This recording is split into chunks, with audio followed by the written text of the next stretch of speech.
Assalamualaikum warahmatullahi wabarakatuh. Selamat pagi Pak Imam. Pada kesempatan hari ini, kami dari grup 5 MRBA akan mempresentasikan hasil penelitian kami yang berjudul Analisis Pengaruh Financial Knowledge, Financial Attitude, dan Financial Behavior terhadap Financial Risk Tolerance dengan Financial Literasi sebagai variabel mediasi pada generasi Z yang berinvestasi. Izinkan kami untuk memulai presentasi ini. Jadi, pertama kami membahas bagian pendahuluan. Pada bagian latar belakang, saya memulai dengan melihat kondisi pasar modal Indonesia.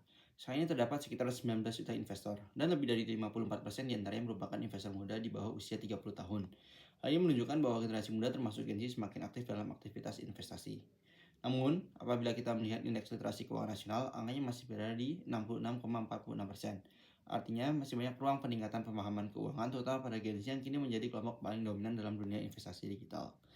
Financial risk tolerance menjadi aspek penting karena menentukan seberapa besar keberanian seseorang menghadapi ketidakpastian investasi. Literasi keuangan berperan meningkatkan toleransi risiko, karena individu yang memahami konsep keuangan akan lebih percaya diri dalam membaca peluang dan risiko. Sebaliknya, Gen Z dengan literasi keuangan rendah cenderung takut mengambil risiko, terutama karena minimnya pengetahuan tentang mekanisme investasi dan manajemen risiko. Dari fenomena ini, saya merumuskan 4 pertanyaan penelitian. Yang pertama yaitu, apakah financial knowledge berpengaruh terhadap financial literasi Gen Z di Indonesia? Yang kedua, apakah financial attitude berpengaruh terhadap financial literasi Gen Z di Indonesia? Yang ketiga, apakah financial behavior berpengaruh terhadap financial literasi Gen Z di Indonesia? Dan yang keempat, apakah financial literasi berpengaruh terhadap financial risk tolerance Gen Z di Indonesia? Sejalan dengan itu, tujuan penelitiannya adalah menganalisis pengaruh masing-masing faktor tersebut sekaligus menguji peran literasi keuangan dalam membentuk toleransi risiko Gen Z. Penelitian ini memiliki dua manfaat utama. Dari sisi praktis, penelitian ini memperkaya kajian behavioral finance dan finance literasi dengan bukti empiris mengenai hubungan antara financial literasi dan financial risk tolerance pada Gen Z, serta menjadi rujukan bagi penelitian selanjutnya di bidang perilaku keuangan usia muda. Dari sisi teoritis, penelitian ini membantu Gen Z memahami pentingnya literasi keuangan dalam mengelola keuangan pribadi dan mengambil keputusan investasi secara rasional. Hasilnya diharapkan mendorong pembentukan perilaku keuangan yang bijak seperti menabung, mengatur pengeluaran, dan berinvestasi sesuai profil risiko. Sehingga Gen Z siap menjadi generasi investor muda yang cerdas dan bertanggung jawab. Eksperimen yang digunakan dalam penelitian ini adalah Gen Z yang sudah memiliki pengalaman investasi sehingga sesuai dengan konteks risk tolerance. Terakhir, riset penelitian ini menunjukkan bahwa meskipun banyak studi menyebutkan literasi keuangan meningkatkan kemampuan memahami risiko, sebagian besar penelitian masih berfokus pada investor profesional atau topik pengelolaan keuangan dasar. Kajian mengenai financial risk tolerance dalam konteks Gen Z Indonesia masih terbatas, sehingga penelitian ini menjadi relevan. Oke, lanjut ke metodologi penelitian. Kami menggunakan pendekatan kuantitatif yang sifatnya single cross-sectional design. Jadi satu orang nggak mungkin ditanya lebih dari satu kali. Lalu untuk data pengumpulan datanya, data primer kita lakukan self-administered questionnaire, yaitu questionnaire yang diisi sendiri tanpa interaksi langsung dengan peneliti. Lalu metode pengambilan sampelnya kita menggunakan non-probability sampling dengan kriteria Gen Z berusia di atas 18 tahun dan memiliki pengalaman investasi. Berikut model penelitian kami bisa dilihat di bagian kiri, dan untuk hipotesis penelitiannya kami ada 4, yaitu yang pertama financial knowledge berpengaruh kepada kemampuan financial literasi pada Gen Z, yang kedua financial behavior berpengaruh kepada kemampuan financial literasi pada Gen Z, ketiga financial attitude berpengaruh pada kemampuan financial literasi pada Gen Z, dan yang terakhir financial literasi memiliki peran penting dalam pengambilan keputusan instrumen investasi dengan tingkat risiko tertentu.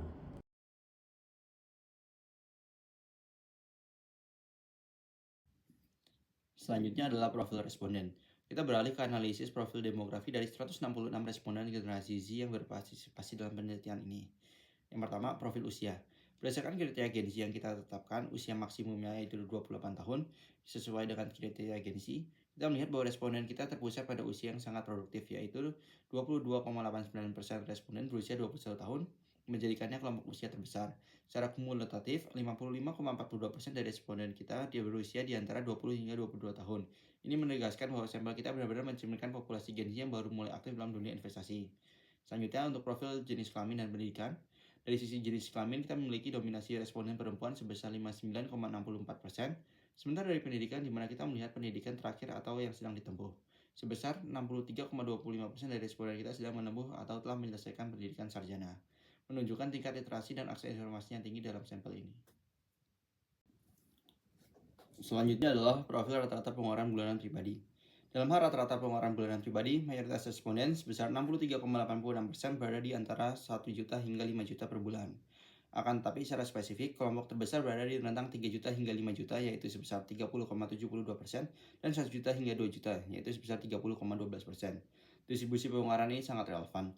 Responden dengan pengeluaran yang lebih tinggi mengindikasikan bahwa mereka tidak hanya memiliki dana untuk kebutuhan sehari-hari, tapi juga memiliki surplus yang dapat dialokasikan untuk aktivitas investasi. Dan selanjutnya adalah profil instrumen investasi yang diketahui. Data menunjukkan bahwa pengetahuan instrumen investasi di kalangan Gen Z tinggi, mencerminkan adanya financial awareness yang kuat. Reksadana menjadi instrumen yang paling banyak diketahui, mencapai 89,76% responden. Hal ini masuk akal mengingat reksadana sering menjadi pintu masuk investasi pertama karena kemudahannya, lalu diikuti oleh saham sebesar 80,72%.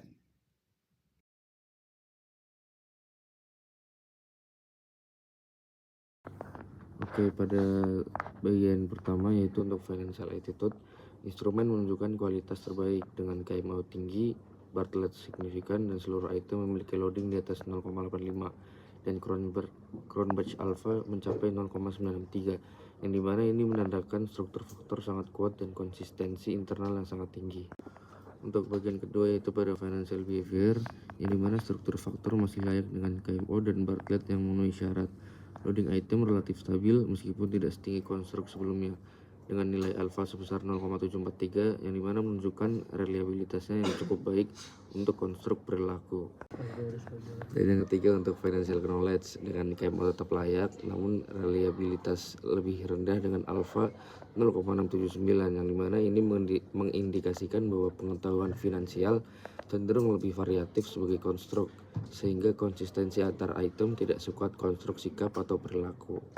Oke, berikutnya itu pada financial literasi, struktur faktor tetap valid, namun reliabilitasnya hanya 0,627, yang dimana ini menunjukkan bahwa literasi keuangan dalam instrumen ini bersifat lebih heterogen.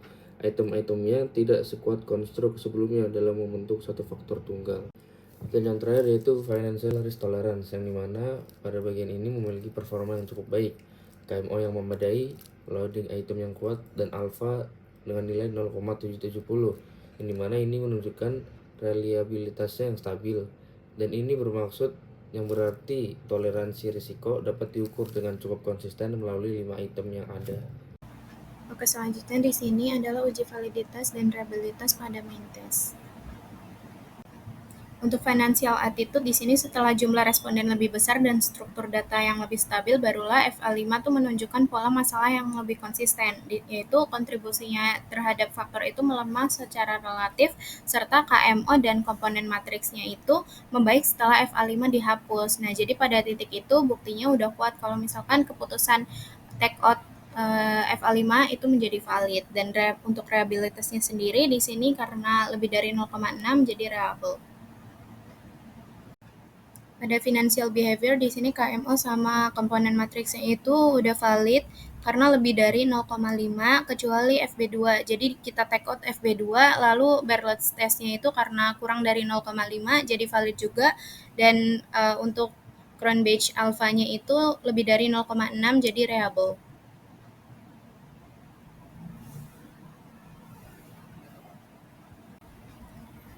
Financial knowledge di sini KMO sama komponen matriksnya itu udah valid lebih dari 0,5, tapi kita men-take out FK2 dan FK6.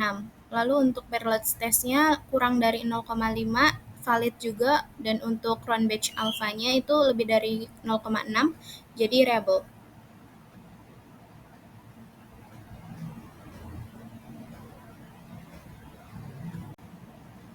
Pada financial literasi di sini KMO sama komponen matriksnya itu udah valid lebih dari 0,5 kecuali FL3, FL4, dan FL7. Lalu untuk Bartlett's testnya sendiri itu kurang dari 0,5 jadi valid juga, dan untuk Cronbach alpha-nya lebih dari 0,6 jadi reliable.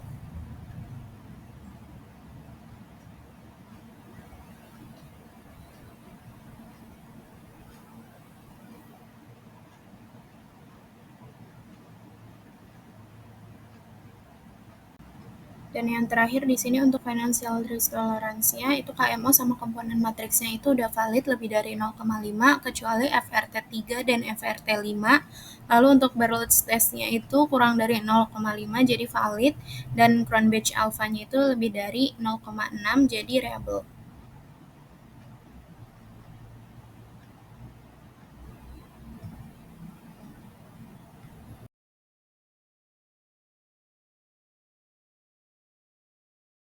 Nah, untuk uji regresi untuk H1 sampai H3, model regresinya signifikan, F-nya itu 48929 dengan P-nya itu di bawah 0,001 dan R-square-nya 0,475. Artinya, tiga-tiga variabel ini bisa menjelaskan hampir separuh variasi financial literacy.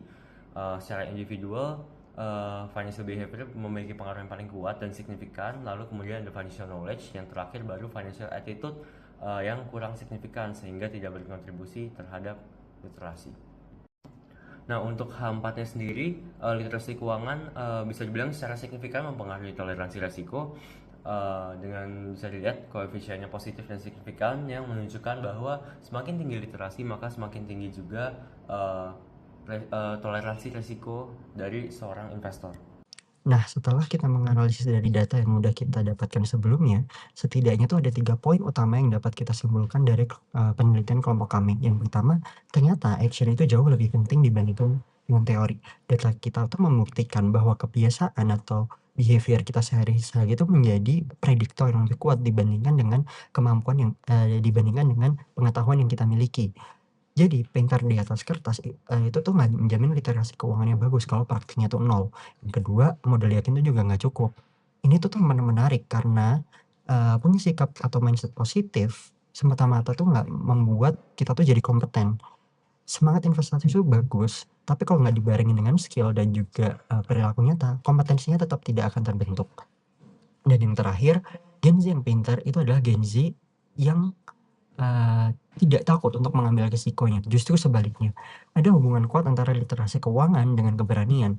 Gen Z yang literasinya tinggi, itu mereka tuh, berani mengambil risiko investasi, tapi risikonya itu yang udah terukur, bukan hanya sekedar nekat ataupun FOMO belaka. Berangkat dari fakta-fakta tersebut, apa sih langkah konkret yang harus kita ambil? Kita akan bagi solusinya itu menjadi kedua sudut pandang. Yang pertama pada para edukator ataupun akademisi dan yang kedua untuk para investor Gen Z. Untuk para edukator dan juga akademisi, ini tuh jadi alarm penting bagi kita untuk mengubah cara mengajar kita. Yang awalnya kita hanya berfokus pada teori, kita fokuskan kepada praktik. Jangan biarkan mahasiswa tuh cuman menghafal dan juga belajar untuk ujian, tapi juga dorong mereka untuk mensimulasikan pengelolaan keuangan mereka secara nyata biar terbentuknya kebiasaan yang baik. Dan yang kedua untuk para Gen Z, rekomendasinya tuh simpel aja, disiplin. Mulai dari mempraktikkan hal-hal kecil seperti mencatat dan juga,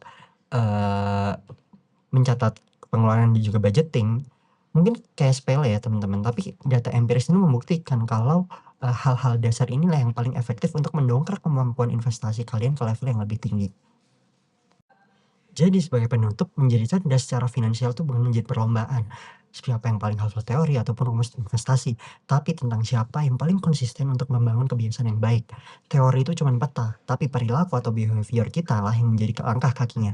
Jadi yuk berhenti cuma sekedar tahu, dan mulai praktikkan kedisiplinan keuangan mulai dari hari ini. Karena investor yang hebat selalu lahir dari pengelolaan keuangan yang disiplin. Sekian dari kelompok kami, terima kasih. Wassalamualaikum warahmatullahi wabarakatuh.